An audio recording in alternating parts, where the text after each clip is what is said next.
transition. So thank you very much. It's something that I think you can be very proud of, and I'd like you to take the thanks of the council back to your team. Thank you. I'll put the motion. All those in favour say aye. Those opposed say no. That's carried. Thank you. Right, the Christchurch Wastewater Treatment Plant recovery update.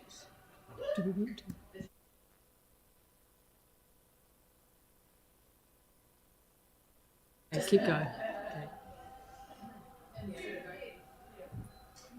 Now, I'm expecting you to do this to music, Helen. See what we dance. Gary may be able to sing, but I can assure you that I cannot. I can assure you I cannot either. All right, okay. Well, neither of you have to sing, but please, I'll let you take us through the update. Thanks very much. And the report that's on the agenda in front of you does summarise the events since the fire of November 2021 and the work of the team across council and with our colleagues from the District Health Board, Community Public Health Unit, the Environment Canterbury, and a number of specialist consultants who have helped us since. So there's a lot in there, but we just want to cover off a few of the points today. So we'll go through the community support and social response because we have had a considerable impact on our neighbours in the residential area around the plant. An overview of the environmental monitoring and a bit of a picture of how that's trended since we began that monitoring work. An update on the interim operation of the plant, a look at the oxidation ponds, which are now the primary source of odours, a discussion about communication, and then noting when the next report will come through. So I hand across to Gary. Good morning, everybody. I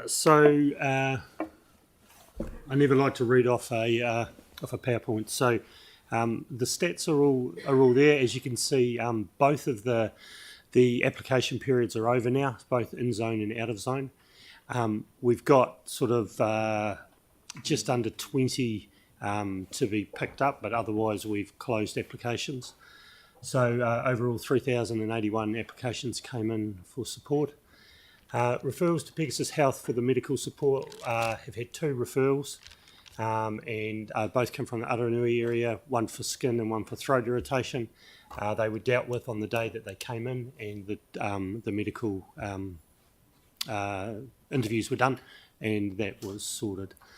The money that you put aside for community boards for funding, there's 4 referrals, and I use that loosely. There's 4 discussions going on at the moment around that community board money. As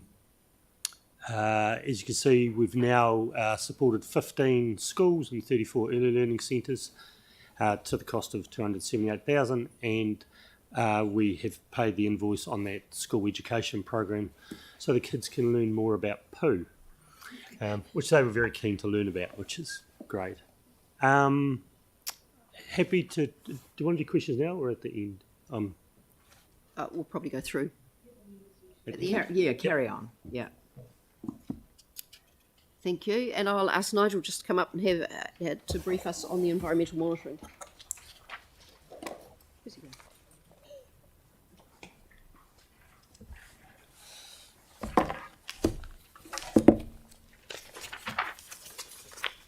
Okay, hey, thanks very much for the opportunity for this.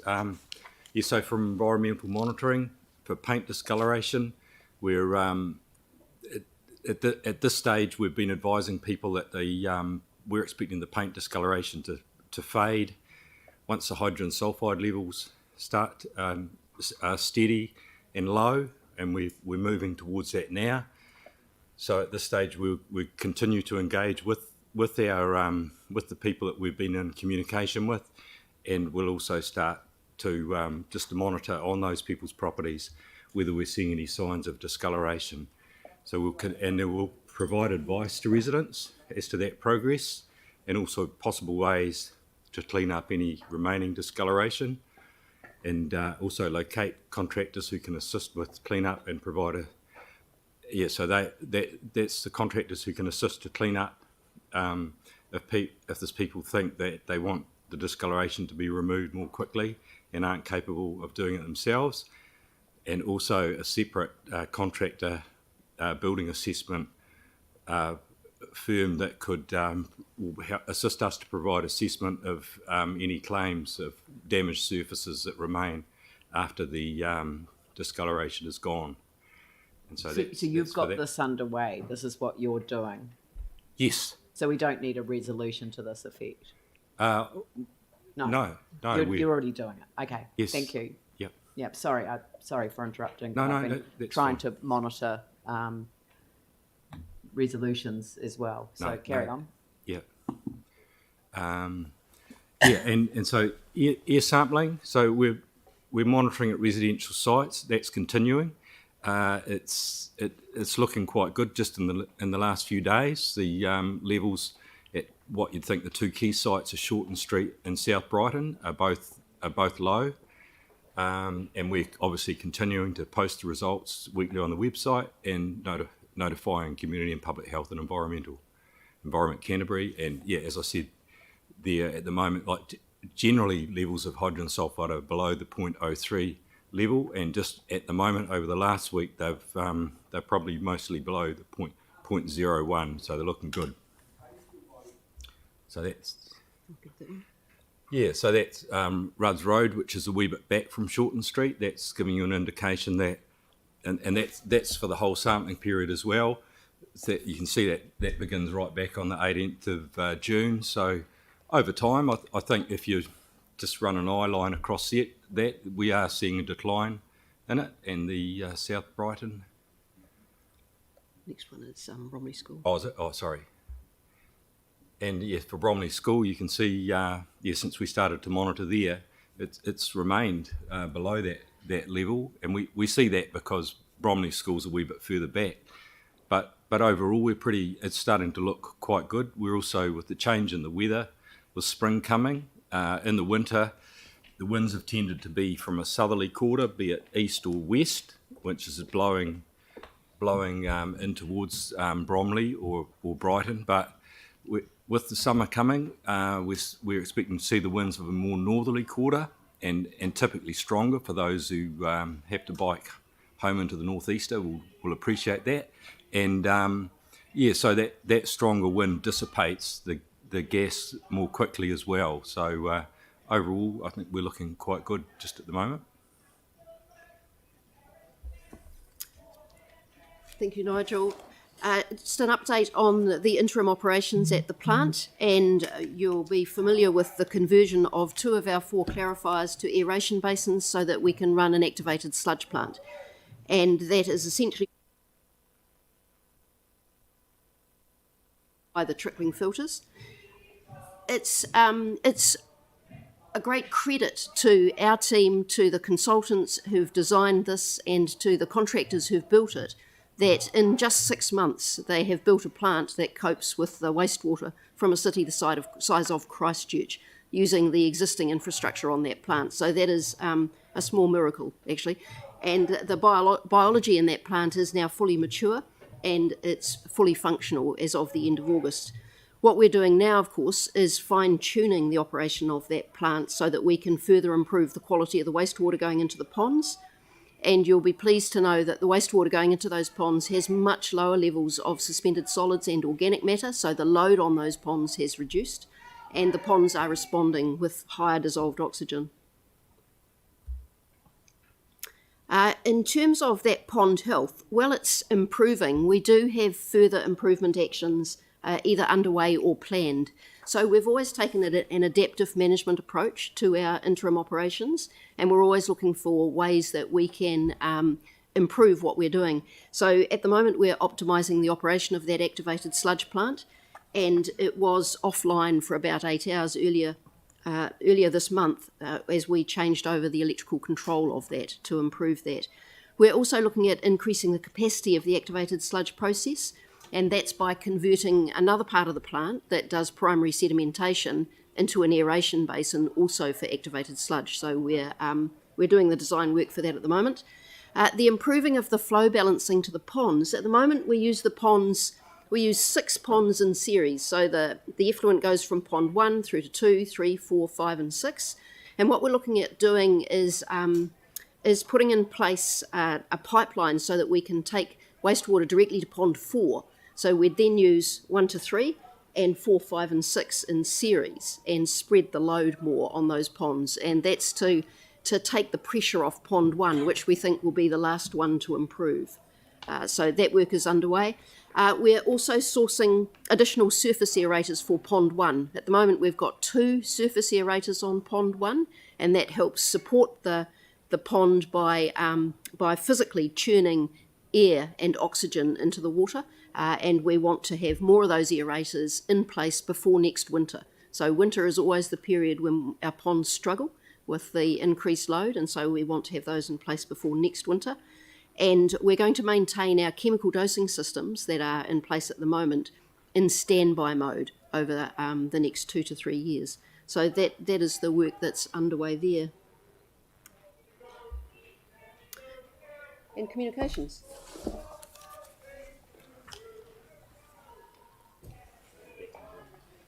Thanks, Simon. Kia ora koutou, Simon Maka, Toku Ingoa. So from a communications perspective, we're just continuing with what we've been doing really. So the website has continued to be updated once every or twice a week.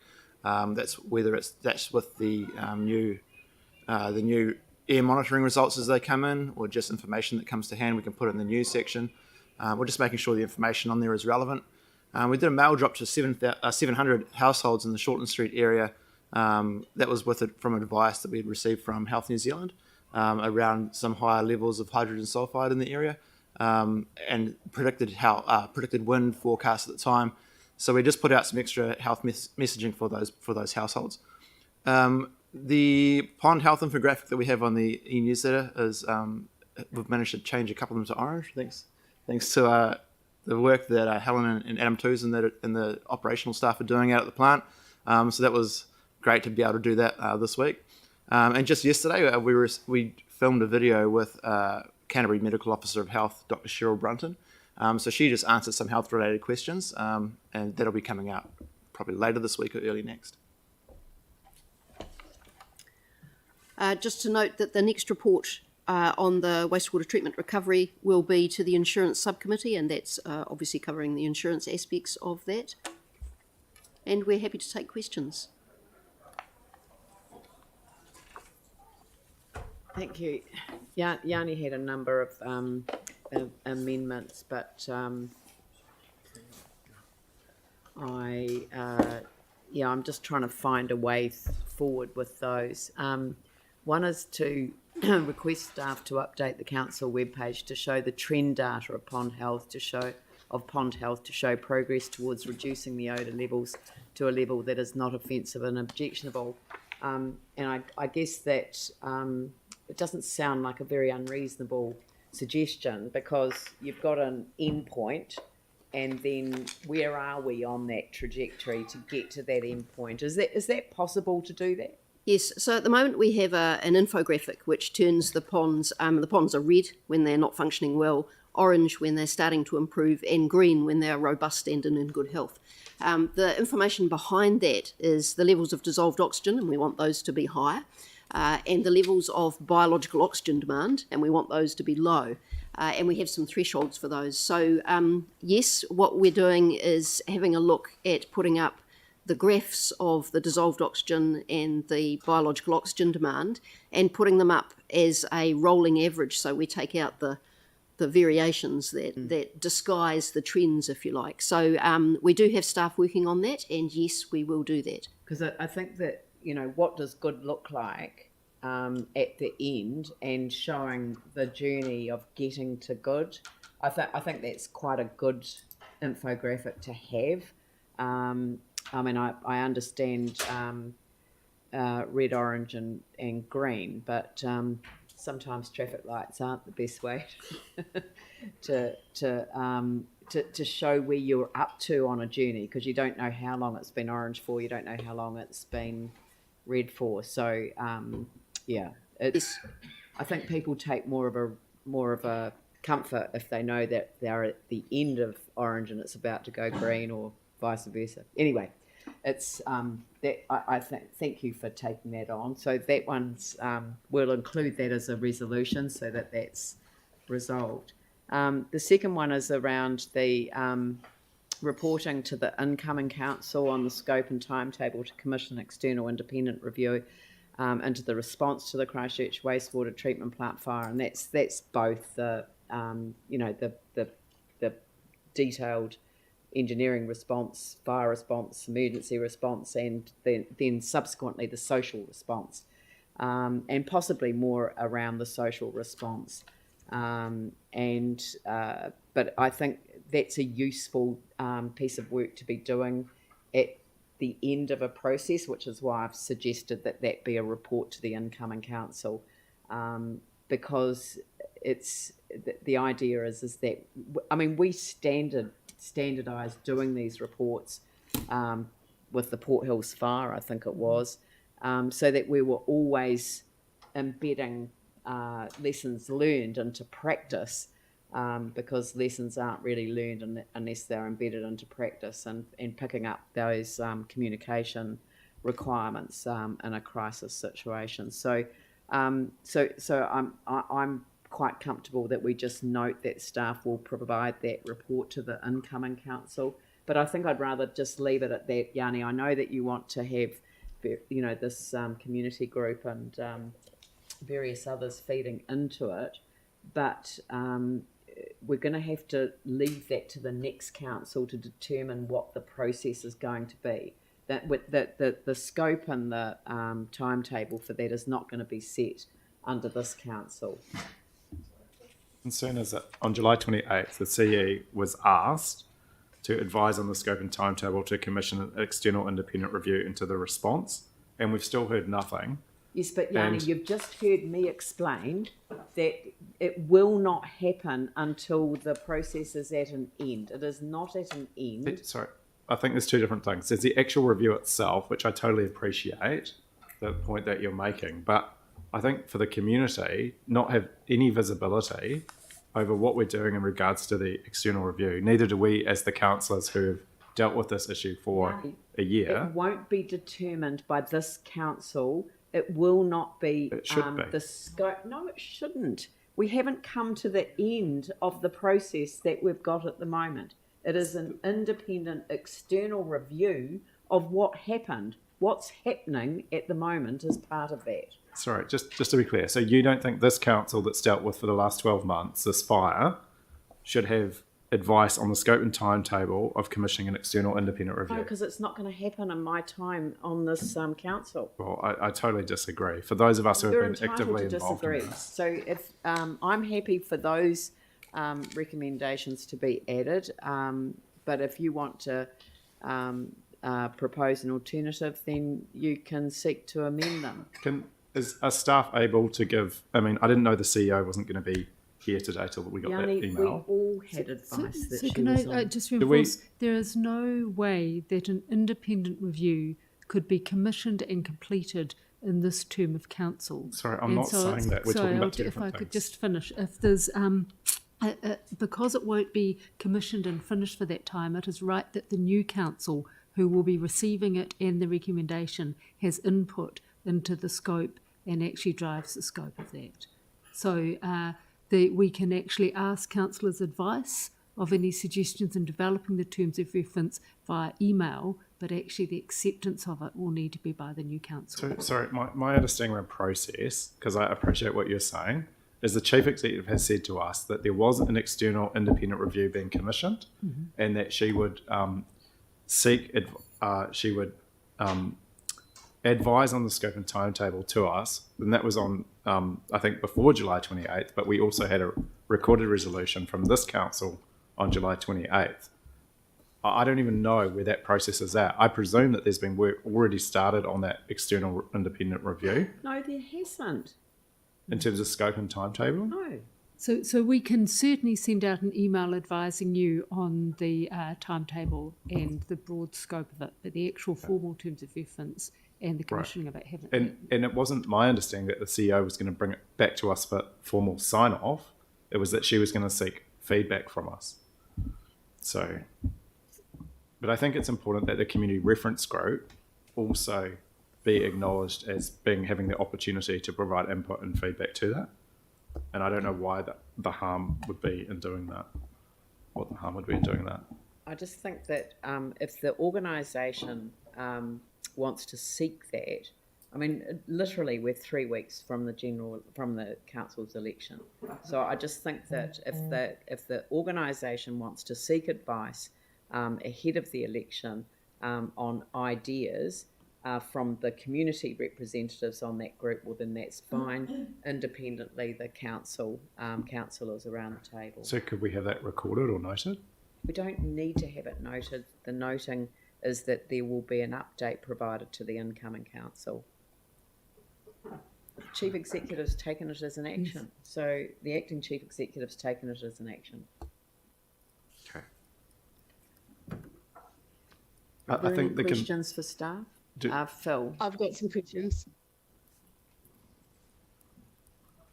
Sorry. I called Phil, and then I'll call you, Celeste, and then Anne. Okay, thanks, Helen. That's great. If I picked up on the pond graphic, if we actually had that, and because I can't find it unless it's here, are any of them starting to go orange? You know, we had.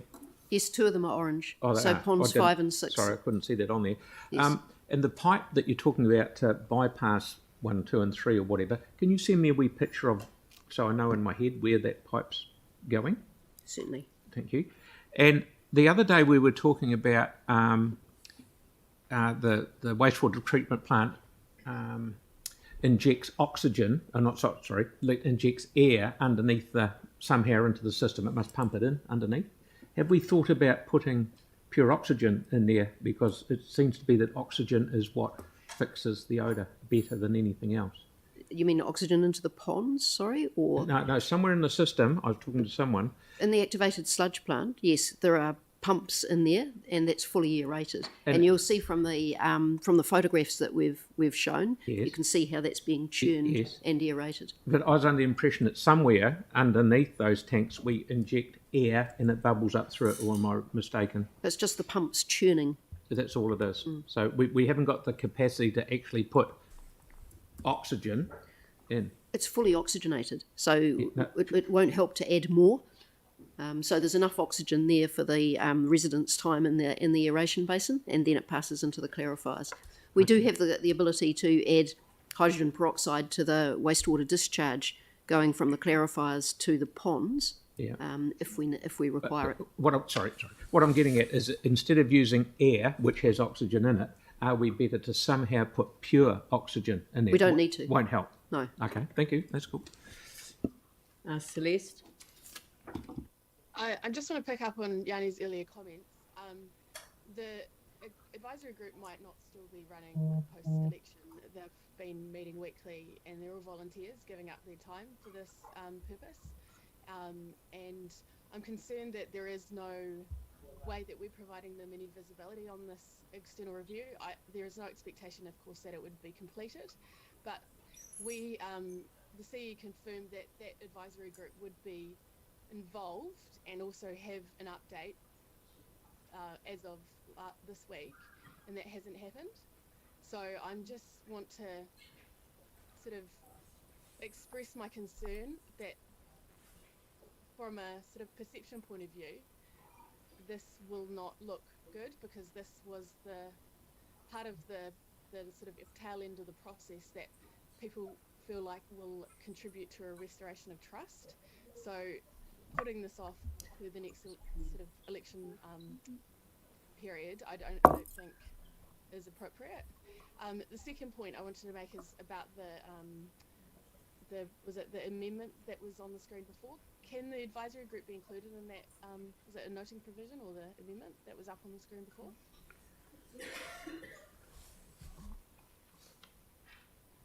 Can I just give some feedback on regards to that question? So, Can we just go back to that slide so I can see it when we're talking about it? so Around just the independent. So just following on from the comments that the Mayor and Mary has said about the independent review. So the independent review, in terms of references, getting run by the head of assurance and risk, who's currently on leave. In regards to the community working group, it was a communications group. There's my understanding there was actually only 4 active members of that, because don't forget the elected members and board members are observers to that board. So we absolutely, there will be a community voice as part of the review. It is absolutely fundamental to it. However, asking for them to have feedback, and they can feed back into it as we're doing that, but at this stage we do not have something to share with them. Can I just respond to that? The community advisory group isn't a communications group. We made that clear in the resolution, which was put forward in follow-up correspondence with staff, which, when the terms of reference are put forward, it referred to it as a communications advisory group, which was incorrect, and that has since been addressed. So for that to be used as a reason to not then have input, then validates the concerns that were raised at the outset. Is there any reason why we couldn't write to the 4 community members on that and ask them for some feedback on informing the future review? Would that get that's across fine. that? Happy with Yep. that. Thanks. I've got Anne and then Tim. In terms of feedback from the community, this is probably for Gary, have you had much positive feedback from people in terms of what they've experienced in terms of their response? So we have had a lot of positive feedback. We've had a lot of positive feedback around the comms, which improved very quickly when the issue was brought up. I think I've sat at this table before and said I've had hundreds of conversations with people, and I, hand on heart, can say that 95% of those have been grateful for what's going on. There'll always be issues. This community has been through, many strifes, if that's such a phrasing, in the last 10 years. This was the straw that broke the camel's back. However, I do believe that it's a strong community. We just need to be proactive and supportive as much as we can be. But there'll be people listening to this who are very, have made some comments that haven't been so positive. But in the question you're asking me, I've had a lot of positive feedback. And a second question is, has this experience brought the community together in terms of, getting an identity for itself and a voice in terms of action in its own community and getting things done? We'll probably have to ask the community that, but one example I'd give is that as we use the Bromley Community Centre as a safe place, originally a few people identified that.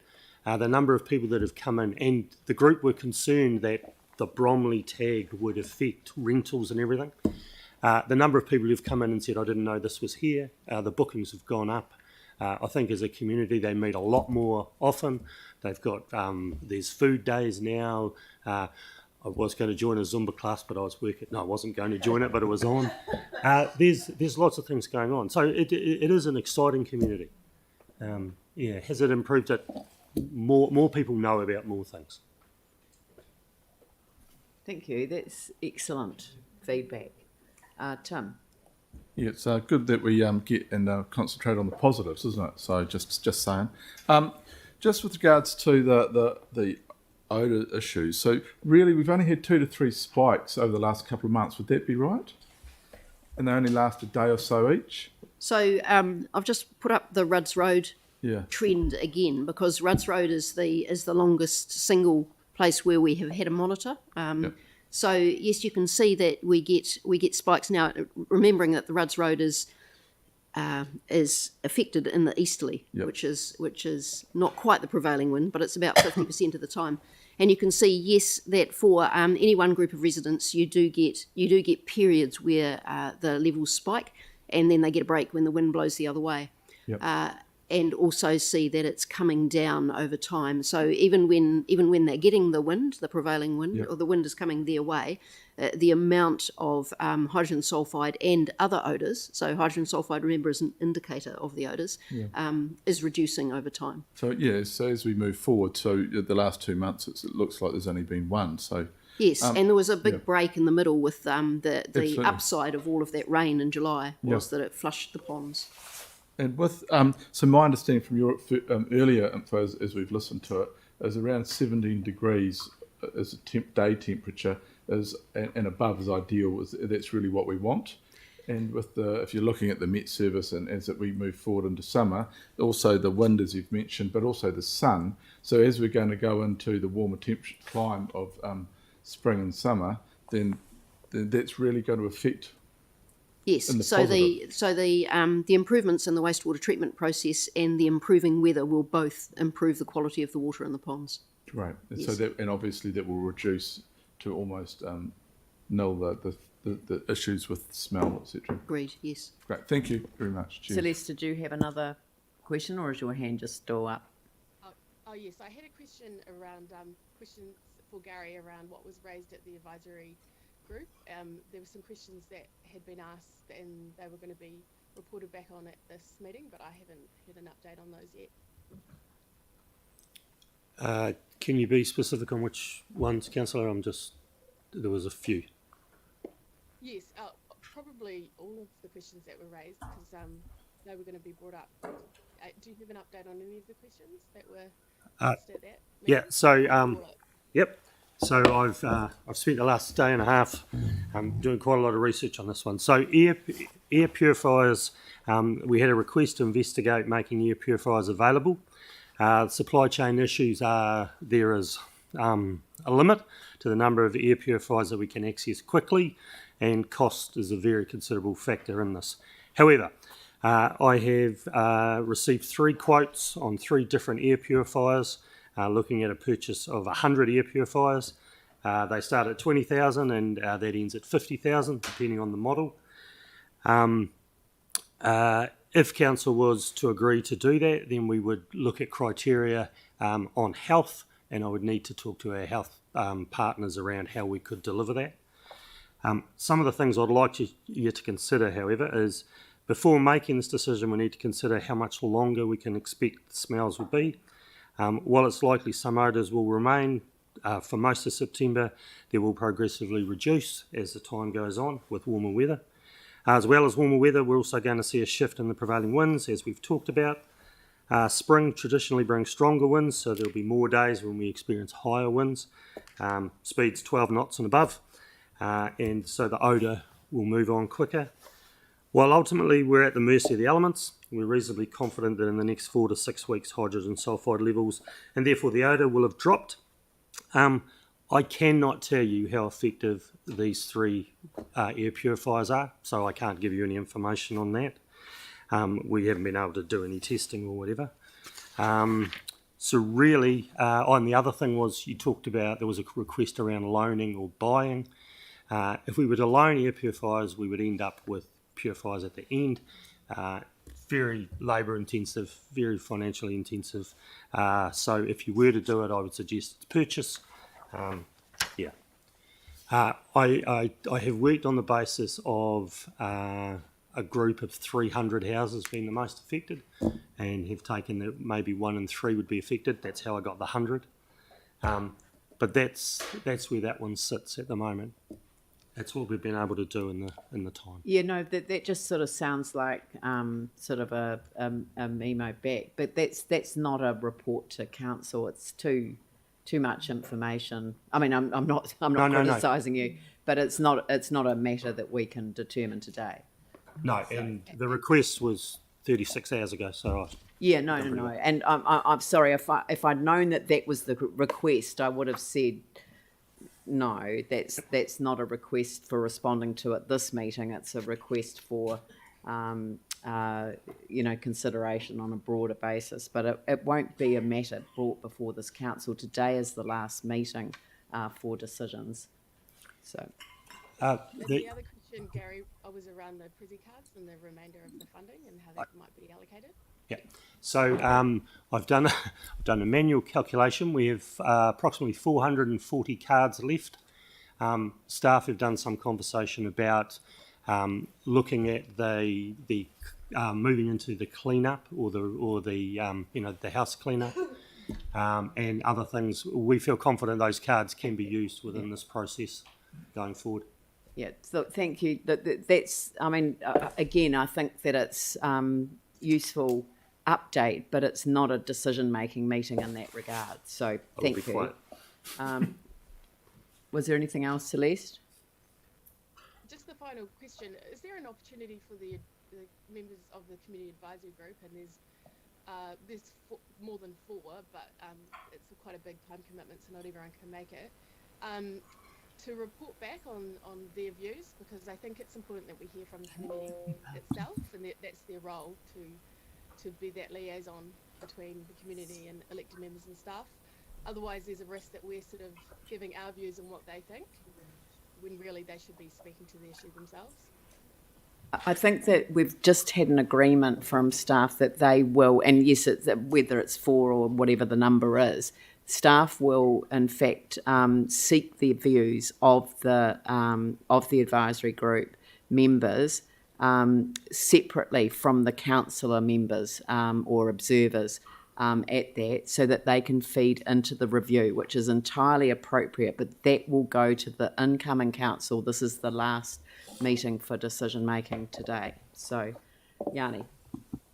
Thank you.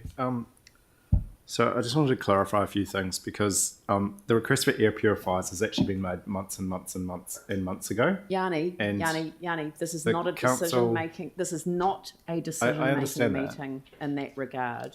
So can you please just focus the questions on the matters that have been brought to us today, please? Right. So the question around reporting back from July 28th, what's happening in regards to those 2 resolutions? Like, when is that report coming back?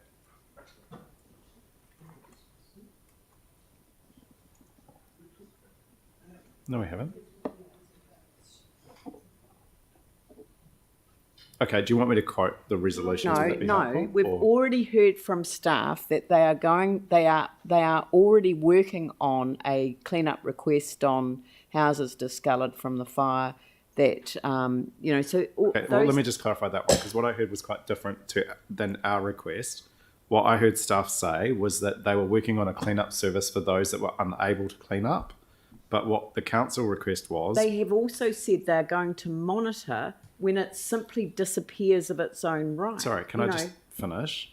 The resolution that we passed on the 28th of July requested staff report back on options to provide a free clean-up on request service for those houses discoloured from the Christchurch treatment plant fire. So that's quite different than people, and originally, as people will recall, the staff view was that we should only do it for people that were unable to clean up. We had a debate about it at the time and passed the according resolution that I've just read. So I just wanted to check, when is that report back on options coming back to council? I'm just trying to get the slide back up there, because at the time that resolution was passed, this isn't the slide, at the time that the resolution was passed, it was unknown to councillors that in fact the discoloration will fade. So we have found out that advice since. However, there are some residents who wish to progress possible ways to clean up remaining discoloration. Some want to do it themselves and they want some advice on that. And others want assistance with clean-up and providing assessment of any damaged surfaces. And that's the advice that we've received today. So that is sufficient for the purposes of moving on. That's not what we agreed, and we did actually know when we made that decision around the advice that it will fade in time. That was provided. We didn't, not in July. Yes, we did. On July 28th, when we considered it, it was absolutely, we were aware of that.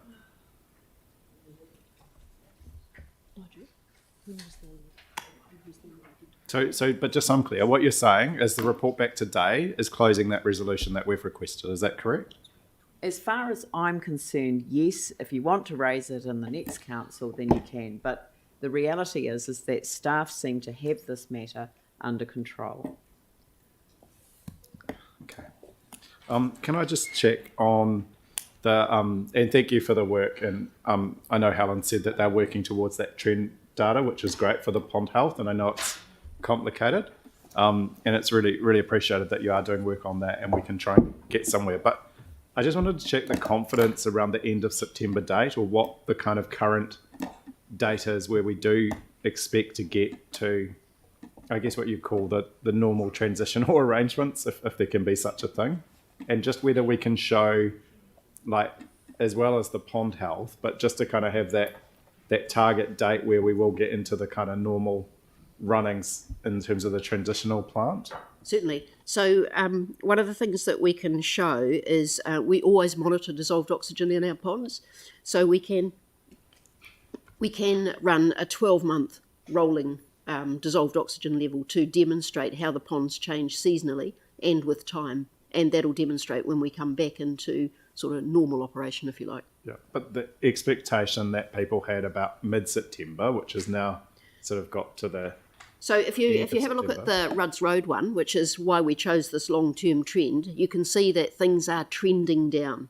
Yeah. And the levels over the last couple of weeks have been very low indeed. So the ponds are performing better already. Yeah, no, sorry. And we expect that to continue. I understand that, but the kind of public perception was that by the middle of September we would expect to see, significant improvement. And Yes. then I think we got an update maybe about 2 or 3 weeks ago that said, we've had some adverse weather, things are going to take a bit longer. Honey, I have to move on to the next item on the agenda. It is 11:04. I already said that I was going to adjourn the meeting. Look, if you're the only one that has these outstanding questions, everyone's looking the other way now. But, if there is an opportunity to perhaps assist Councillor Johansson. It's not just me. Certainly, we will put better information on the ponds on the website. Okay, Yes. thank you Sorry, very it wasn't much. just about the All right. ponds, it's the overall thing. So we've got the resolutions in front of us. Would someone like to move those? Tim, seconded by Melanie. Is there any discussion? Yanni? Yeah. I want to acknowledge the work that staff have been doing on this, what is really complex and complicated response, particularly around the pond health and getting the plant running to a state where it will reduce the offensive and objectionable odours that people are doing. But I think what's really important is that when we as a council pass resolutions, we do get the reports back to honour the intent of what's been requested. And I know one of the frustrations, I think, from the situation is that things seem to take longer and longer, and then things seem to get lost over time in terms of the importance. I think the external independent review, it's absolutely critical that work starts as soon as possible. The longer we leave it, the less information I think that we can get that will be relevant because of the passage of time and memory. So I can't understand why we haven't already started that external independent review. I think it's incredibly important that we try and restore confidence and trust in our local communities that have been impacted the worst by this. And one of those ways is to make sure that we do learn as many lessons as possible about what hasn't been done well, as well as the things that have actually worked well. So, I'm really disappointed that we're waiting for the new incoming council around that external independent review. I would have hoped since the 28th of July that it would have been in progress by now and people could see that there was a scope and a time frame for it. Thank you. I'll put the motion. All those in favour say aye. Those opposed say no. That's carried. And there is an item I'd like to, where is it? Nominate Sam McDonald to chair the item 25. What? Item 25. Is that in PX? Advise which agenda it's on as well, because it's... Where is it? The proxy one there. I've just got it on screen now. It's not. It's 25. It's 25. So it's, what page Yeah. is it on? 9. Page 9. Right, so I'll move Sam. Do I have a seconder for Sam? Pauline, put the motion. All those in favour say aye. Those opposed say no. That's carried. Sam, you chair the meeting for the election of proxy and alternate. So Mike's